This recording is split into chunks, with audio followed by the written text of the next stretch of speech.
that trailer is such a tease. Don't forget, on Tuesday, that full trailer, all of it, more than 6 seconds, will be shown live here on this channel. So hopefully that'll be super exciting to watch. I can't wait for it. Every time I get a cinematic out, I get so pumped to play Heroes, man. I have to say about the cinematics, like the Tracer one is one of my favorites. Every single time I see it, I have to laugh. The frog in the bubble and everything that's in there, it's so cool. The Widowmaker joke at the end. I'm trying to think, what is my favorite trailer overall? I don't know, I think I like the Stitches one, man. It makes me go through so many emotions, you know? I love Stitches, Tracer is great. There's a couple of really good ones out there. Well, let's find out which battleground we're going to. We're going back to the match. Let's talk HGC here. It's going to be Sky, Temple, beGenius is picking the battleground here. And there is a chance for Dignitas to finish this one with a clean 3-0. Yeah, there is a good chance that they can make that happen. So we have beGenius again electing to take the map pick over first pick.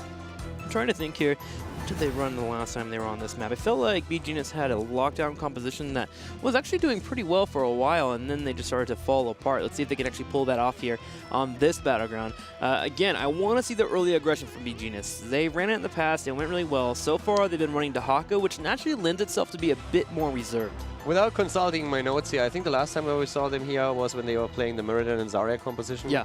So that was something I worked. Not in the end, I think they lost the game, but it was a very close call there. Or did they win it? They lost that one because that was the one that was Synergy, right? And we were complaining about Synergy locking down Murder the entire time. That's right. I actually think that's the one they won. Yeah, that's the one that they actually walked away with victory on. They took the game with a victory, but it was a bit of a weird setup there. We had this idea on the side of Synergy to go for a blow-up comp, but they were targeting Meridian all the time, and with Zarya behind, that wasn't really successful. But I wasn't quite convinced there by beGenius either. I really just need to change it. Again, you are already confirmed for the Crucible. Try stuff. This is the moment when you can really say, okay, we are going to go a bit out of our comfort zone because what we've been trying so far as a standard has not worked. You can always go for the whisper strats. You just whisper Bakery and say, hey, what if you guys just lose this match? And then we get a win on the board. Let's go that route. What are you talking about? That's what I would do. Get out of here. Play. It's like, dude. beGenius getting ready for their ban. Tassadar already Trigger banned warning. on. Trigger warning. I go in for it, man. You know, sometimes you got to try the odd strategies, you know, fight a little dirty. You go to Mena and say, like, I'm going to buy you a couple of croissants at the next event? I mean, you don't want to go for full crazy stuff, but, you know, sometimes maybe a little mercy could be good, right? Zeratil getting their first ban here. beGenius, again, we want something from you. Dignitas switches it up, though, and they pick up the Dehaka. Yeah, Dehaka, globals. We're talking globals again. Sky Temple, so globals, of course, gain the extra value. And beGenius, come on, boys, you got something here. Especially banning out the Zeratul. Yeah, I think this is a match where you actually do pick up the fall set now with Dignitas grabbing the Dehaka. Dignitas was the first one to show in the last couple weeks that the global strat, double global, is still very strong here. So you got to grab the fall stat and then potentially move into something else here. I wouldn't mind them grabbing the Lucio. Problem is, Valfyrion's still up.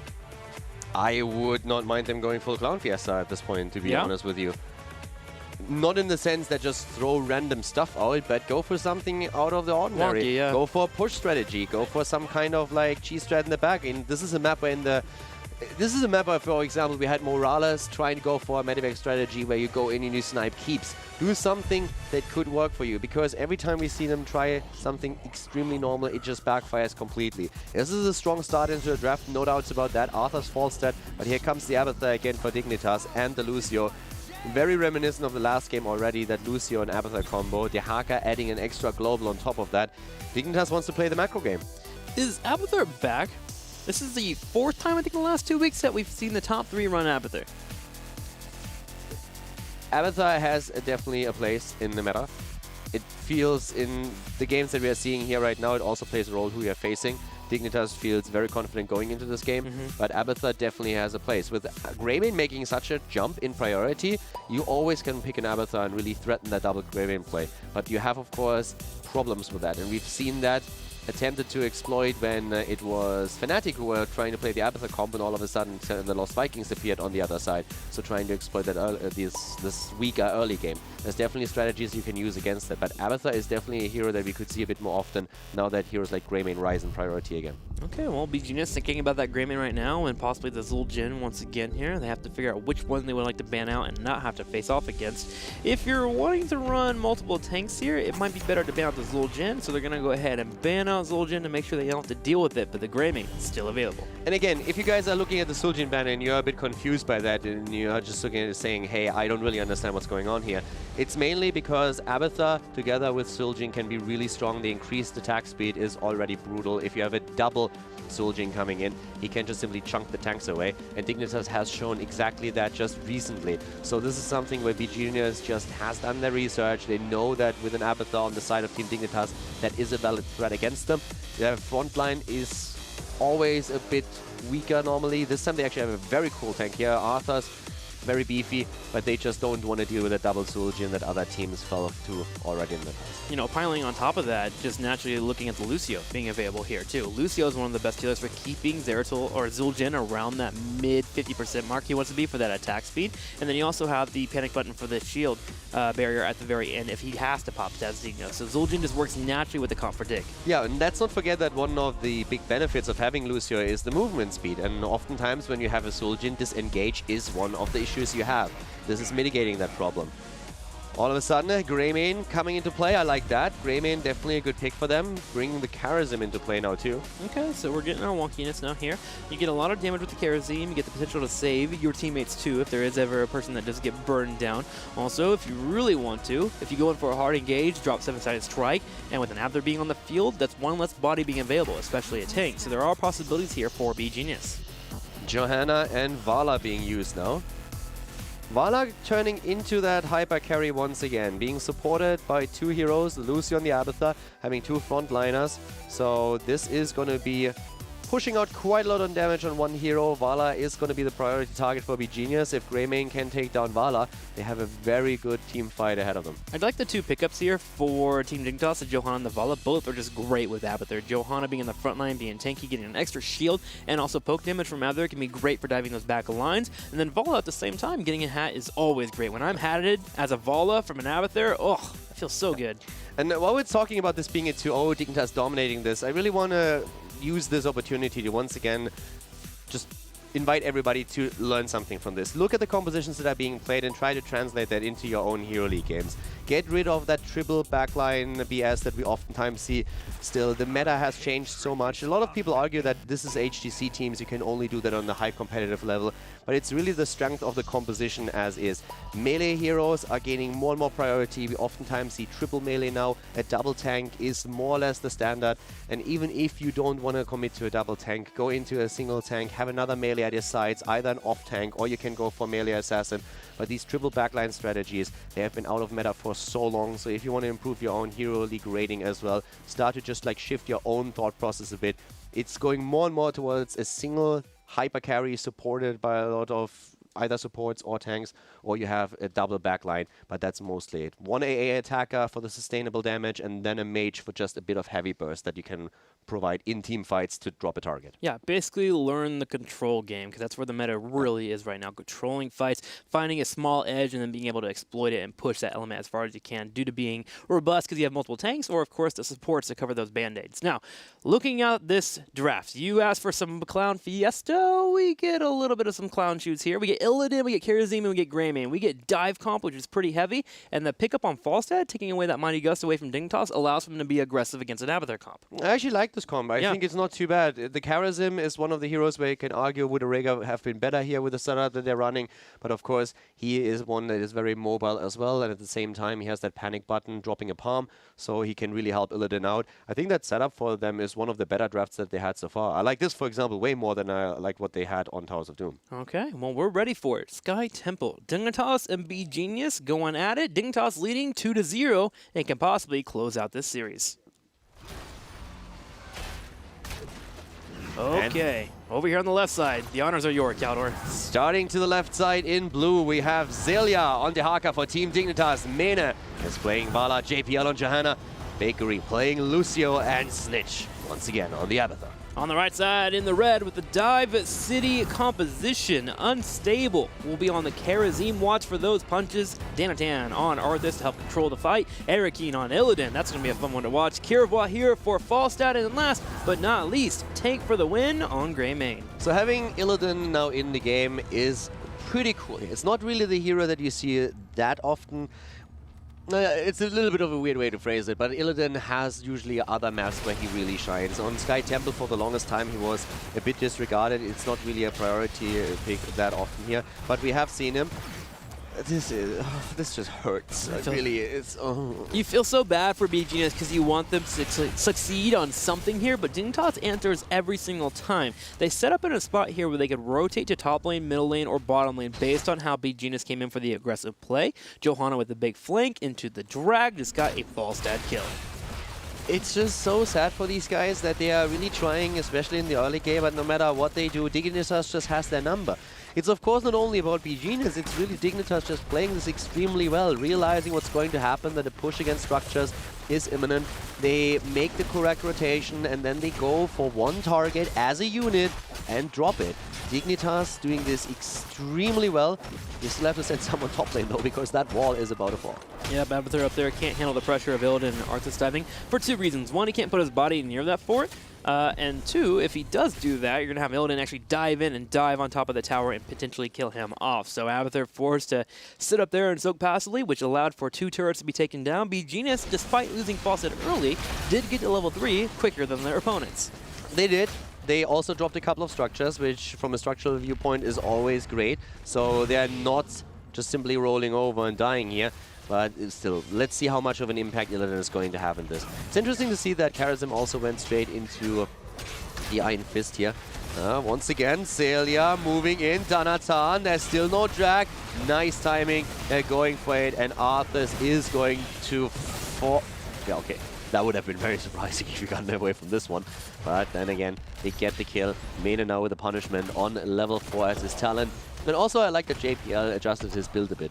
I'm still not really sold on the Blessed Momentum that he still uses on level 7, just simply because, as I explained before, it's not really the best talent for Johanna since it only gives you 0.5 reduction on the cooldowns. But the Laws of Hope, that's something that he neglected even last week, and this time he's looking more towards the own self-sustain, even with Abathur plus Lucy on the mix. Maybe it's a question we can ask the team if they do win this year in the interview. Ask why Johanna continues to go that route. They may not have it, but still one that we can hit them up for. Greymane did sit in the middle and got a decent amount of shots here, which has allowed beGenius to rotate down and get some shots on the side here. But overall, Dignitas, again, with that Abathur composition, a little bit ahead in experience here. They're getting these kills. The rotations have been quick enough. And speaking of rotations, here comes Dahaka. Could get Tank for the win or Erikine here. He does hit Illidan, and Erikine goes for the dive and then dies. And that's another kill right there for Dignitas. And while we're talking about talents, let me also quickly talk about the Falstad build here. So what you usually see these days is Falstad going into Season Marksman on level 1 and then following that up with the heal on the auto attacks on level 4. And this is like the standard build to go for. There's 2 variations from it. One is that you go for the shield on level 4 then. And that's normally something that happens when you have a very dive-heavy melee assassin on the other side. If you have a Zeratul, for example, against you and Illidan, something along those lines, you want to have a bit more safety, so you use that as a tool. Once the hero jumps in, you simply use the Storm, and with that, you have a pretty good setup here to survive a little bit longer. The third variation is what we're seeing here, used by beGenius. It's something that Hazobs for Team Liquid is also playing, where you're just trying to get the extra range on the barrel roll. And first of all, offers you a path of escape and chase, and it also allows you later on, after level 10, to put yourself into a better position when you are trying to use your Mighty Gust. So if you are attempting to go into a flank position, to use the Gust there. So all of these 3 are valid. It always depends on what your opponent is running against you and what the thought process and the role of your hero is going to be in your own team composition. Yeah, it's going to be interesting to see how he uses those Mighty Gusts due to the fact that Arthas is one of their main engagers. He may have to be aggressive with trying to knock back Dignitas away from a fight so they can focus down on a target like Dahaka or even Johanna in this case. If she pops Iron Skin, you can Gust and keep her locked down while Illidan starts to break her down. Yeah, this is probably the one build that is still the least common. Normally we see the hammer gains as mentioned, and then static shield is the one behind that if there's a melee assassin on the other side. But it's really interesting to see how versatile this is and how flexible you need to be with your builds adjusting to an opponent. There's definitely standard builds that gain a lot of value, and that people should know when they want to play a certain hero, but there are also adjustments that you have to make depending on what your opponent is attempting to do. Yeah, knowing your hero inside and out would be one of the best ways to climb in Hero League. You don't have to play the guideline builds that have been thrown out there. But basically, Scott was saying here, look at your options, know what they do. Yeah, to an extent. The one thing that I want to really highlight when we're talking about this, while we now have the temples being traded here, is builds matter. Yes, they do. Yes, your flexibility is always nice, but if you don't know a hero completely in depth, going for a standard build that you see here on the broadcast played by HGC teams is your best choice still. Snowflake builds can be funny if you're playing quick match, if you play unranked draft, or if you don't really care about your rank. But if you find yourself in Hero League, build optimization and talent optimization is a really, really important aspect of the game, and you should look towards the pros, what they're using. Sometimes there's certain builds that might not be translating one-to-one into lower ranks, but normally it's still the best build to go for, and something where you just need to learn and adapt to the build that is being used because it has been proven to be the strongest. Of course, evolution with builds always happens, but there are standards that are important to know. Just make sure you're willing to understand why certain builds are being played, though. Make sure to take those guidelines and run with them, right? Yeah, it's a good example is global heroes. Yeah. A lot of people understand that global heroes are very important on bigger maps, and then they pick a global hero, but they do not understand what to do with it. So you will see a Dehaka that uses his burrow to move from the core, another kill at the top lane here, to move from the core back into the battleground. So he uses a Hearthstone to heal up and then burrows back into the battleground. And that's not how you should use your global. Globals are being used to gank other lanes and to also just like soak experience and then join a team fight. And a lot of people that use globals just don't really understand that. This is a great place to learn all of these things and try to apply them to your own play.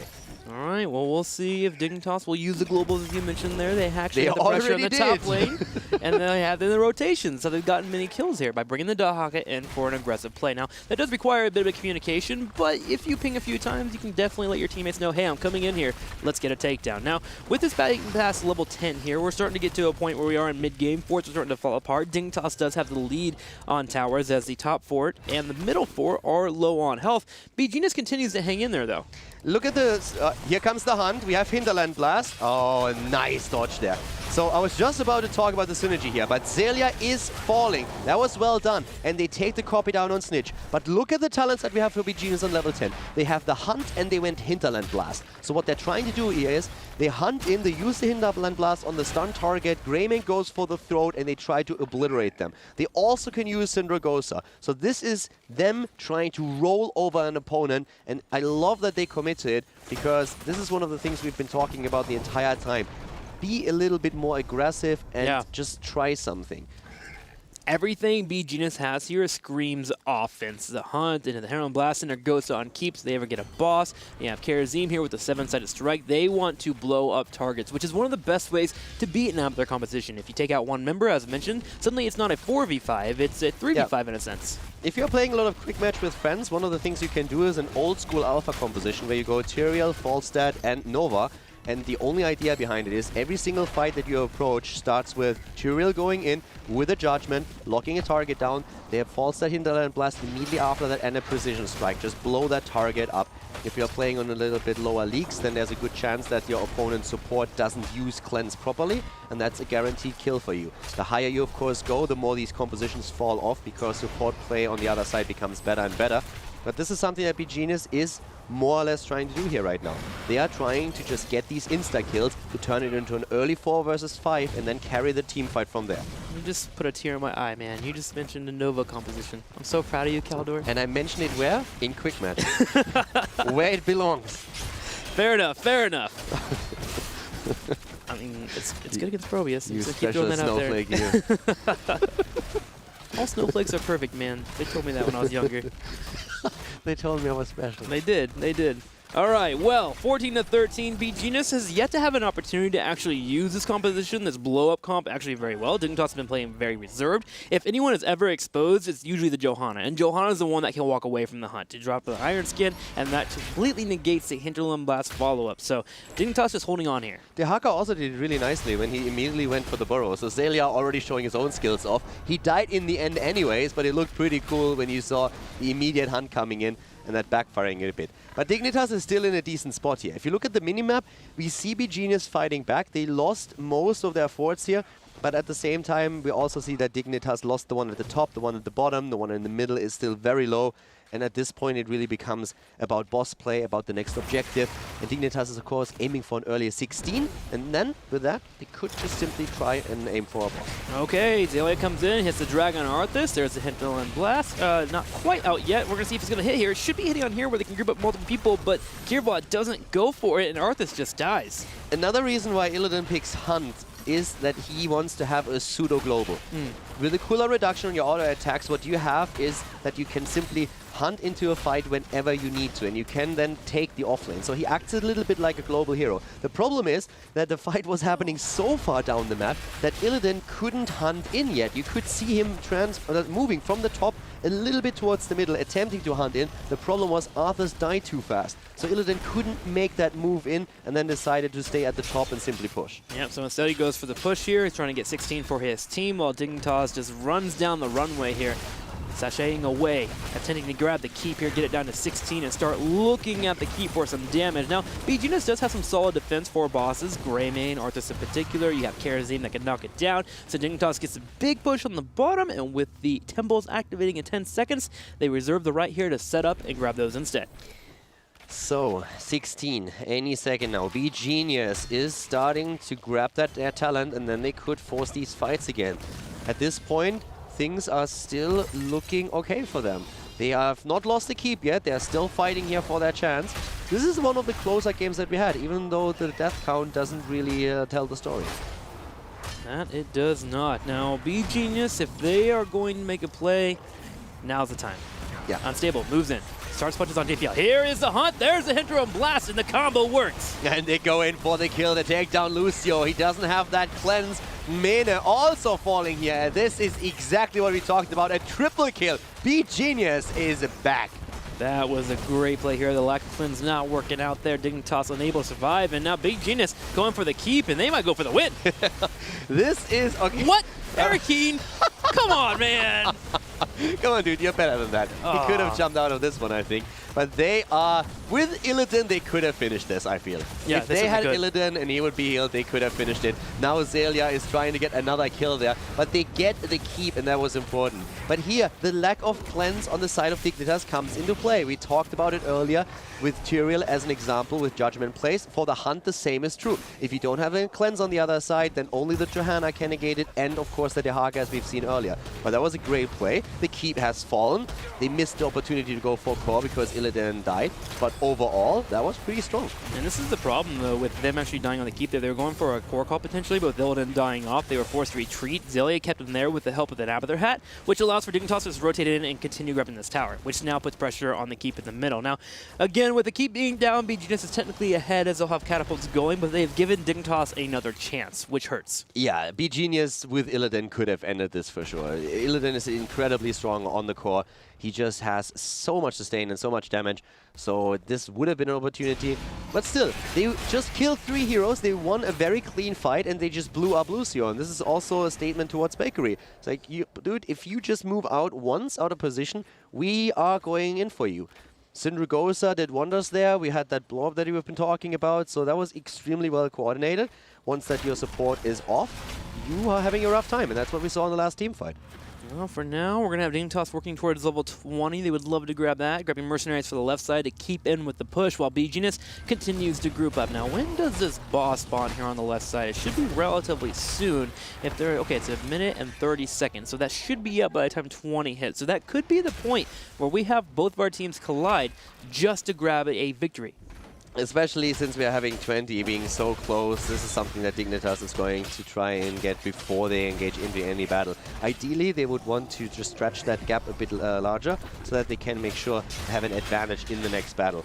But yeah, the level 20 is also going to be interesting on the side of Illidan. He has a couple of cool options with this. Also the damage increase on the side of Falstad, if he decides to go that way. There's definitely a lot of plays that we could see right now on 20. The power spikes are going to be super funny once that we have that comp just getting stronger with a single target. That is ideally what beGenius is trying to do here. That Illidan range, by the way, was the reason why we saw Dahaka go to the bottom there and soak that experience. Illidan showed himself top, which showed that Dahaka, okay, well, we don't have anything that can come our way. Dahaka is in no threat of getting in trouble. Dignitas goes in for engage, though, and they catch Greymane. They follow up there with the big Rain of Vengeance. Another one connects. Danatan hoping to retreat. And, of course, the frost shots coming in. They're trying to blow up Bakery again. He drops the sound barrier, though. That's the problem. Illidan is still in. It was a great attempt, but it was not enough. And now they lost 3 heroes.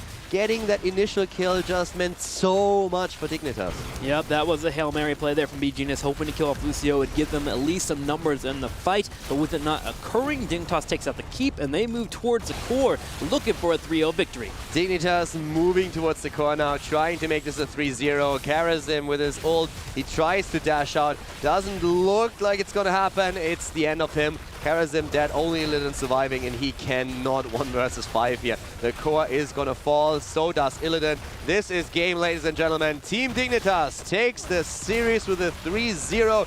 GG, taking down beGenius and claiming victory once again. Dignitas since Western Clash, it just looked like such a great cohesive unit. All of their matches have been so strong and so powerful. Dignitas, again, congratulations on them for getting another victory. beGenius, on the other hand, that's another loss and still have yet to earn a victory in the HGC. They showed some signs of life, though, in the last game at least. I would have loved them to try that already a bit earlier, but the idea was definitely there. They got a bit unlucky at the end because they got caught and lost the hero immediately. That was more or less what they were trying to do, but Dignitas just turned it around. They had opportunities in that last game, but once again, they fall short. The big 3 are just too strong. Yeah, and to be a bit fair, the surpriser at the end was a bit aggressive from Dignitas. Right before 20 hitting, it was like a small margin where they just identified, okay, Illidan's still in the top lane.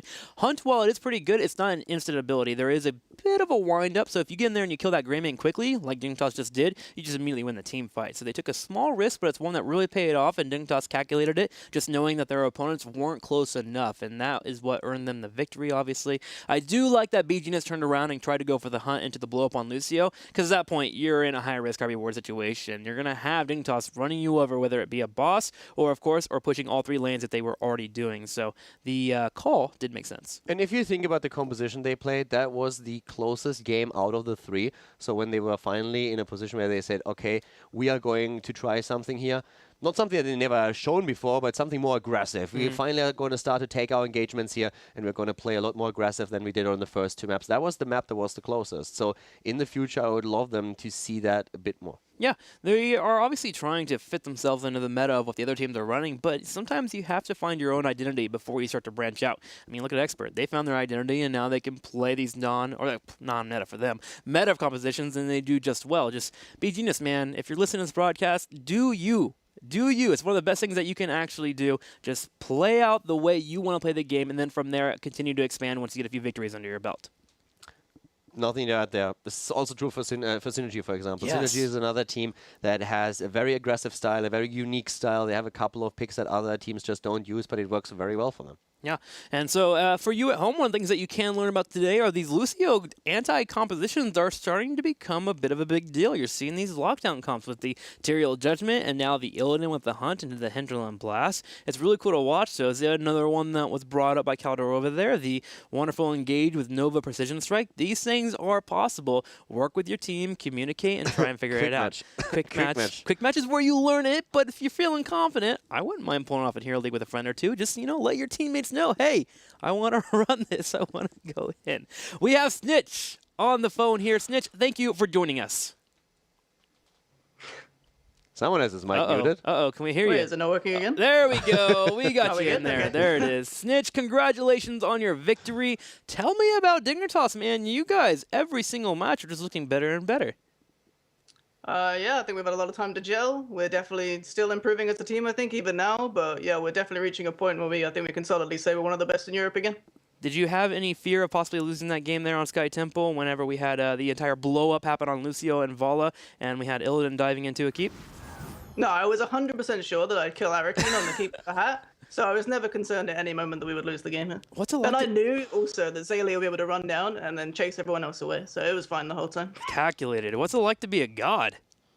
I mean, it's a little taxing sometimes, but I try to maintain a positive attitude and just do my best every day. Awesome. Well, over to Caldor. All right, now that we already established the divinity here, the one question that I have is there any team right now that you guys are afraid of? Of course, you're screaming against the rest of the big three. Is there a team where you feel, okay, this is going to be what's going to be the roughest match for you this season? I mean, I think Fnatic is obviously going to be our toughest match this season. You know, the Swedes are always improving. They're always matching us. Like, it's going to be the toughest game and closest game, I'm sure. And it will probably decide first place, I think, of this phase of the season. I think first place will be dictated by us versus Fnatic. I think both of us will probably win against every other team that we play. Okay, so that's actually interesting that you say that. We've been talking a lot about Team Liquid in particular. We're going to see them later. And they are the one team that had the most trouble against someone like playing Ducks, for example. You defeated them without losing a map. Fnatic did the same. Team Liquid struggled there. Do you think that Team Liquid is currently falling off and they're not really a contender for the #1 spot, even though they haven't lost this season yet?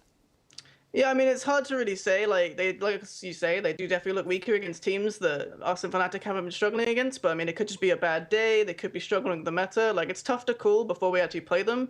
But I personally believe that, yeah, they've kind of shifted into the third spot after the Western Clash, and I'm not sure they were able to make up the room in time. But they are obviously all really high-skilled players. You know, they've got Darkmonk, they've got Nurok, you know, they've got Splendor, who's got great mind. Like, I think they can definitely still do it. But right now, I'm not 100% confident in them myself. Okay. Awesome. Well, Snitch, we enjoy hearing from you all the time. Before we let you go, I want to hear your thoughts about facing off against Synergy. You hit them next week. I think Synergy they're a high-skill team, but they're very one-track. They kind of have one strategy they really like to play, which is the Lucio, Oriole, Valor. Like, they kind of try to get that whenever they can. So I think if we just keep them off what they're comfortable on and get what we want, I don't think we'll have much trouble taking them down. Awesome. Well, thank you for your thoughts. Any shout-outs before we let you go? Yeah, huge shout-outs to my team. We played pretty well today.